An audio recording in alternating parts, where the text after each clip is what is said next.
Okay, other things you want to be aware with the fascia stretch is you don't want to use oil at all.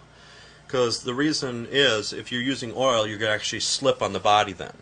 So with this, you don't want to be able to slip at all. Even if they have lotion on their body too, it's going to more likely have you slide a lot more with it.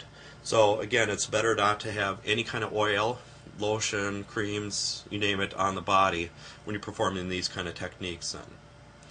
Okay, let me go over some other techniques you can actually use for this.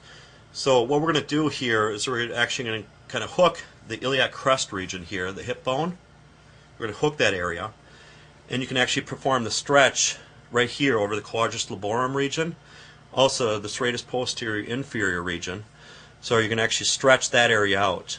And to actually stretch it, what we're going to do first is actually just move it back and forth a little bit so we get to resistance, and then actually perform the stretch. But this hand right here, around the iliac crest, I'm not going to move that at all. I'm just using that as basically an anchor, just kind of hooking it and kind of stretching that region then. And then you can actually hold it again for 2 to 5 minutes or however long you think it needs. But let's say an area, it's actually moving a little bit faster and you're still you're kind of sinking your hands into that region. That might not need it as much, so you might have to try another area. So again, it shouldn't just keep moving really fast in those regions for the fascia stretch. So that's more of a cross-handed, but this one, the nice thing is, we're not actually pushing this way with this other hand that's hooking the iliac crest. So again, we're not actually moving it down at all. We're just kind of hooking that, using that as a landmark. And they can also, again, this is the hand that's actually moving during the stretch. Another one, what you can do is you can also hook here. You can also use your knuckles. Let's say they want a little bit more pressure for those regions. But again, everybody performs myofascial release or fascia or connective tissue massage a little bit different. So it all depends on what the client can handle, what you're educated in. So it all depends for those regions. So again, you can kind of hook, use your knuckle, but just make sure you're not tensing up your forearm or your hand during this. Make sure it's kind of relaxed. Make sure your back is straight. Make sure you're bent at the knees during the stretch as much as you can. So again, it might slide a little bit more just because it's a little bit softer usually right on your knuckle region. But the palm is usually, you can sink in a lot easier and it's a wider area for those areas. Okay, next one. What we're going to do is we're going to actually both hands on top, so you can actually move it around different areas. The nice thing is you can actually go over the spine as long as you're not actually adding any pressure right on the spine.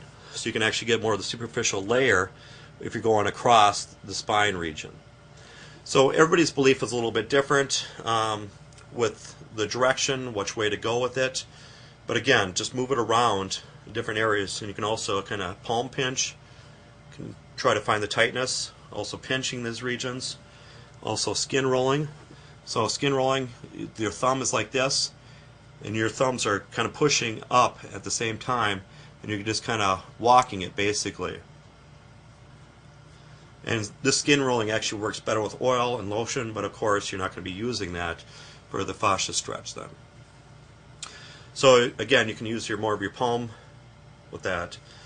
So the other one we're going over again, you remember hand on top of hand, you're kind of sinking your body in, and you can actually just kind of lean your body at a 45-degree angle, kind of just leaning into that region so you can get a little bit more stretch.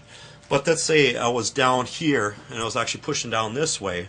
You got to just be aware where their head is, where their chin is. Just make sure you're not pushing on the table, so sometimes it can kind of hook it a little bit.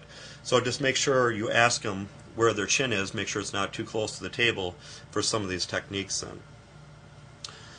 So with this too, you can also have hand on top of hand, kind of crossed, and you can perform a little bit of a twist with it. And this is a good way to actually warm up the area too if you need. And you can just twist in both directions, see which way is more restricted.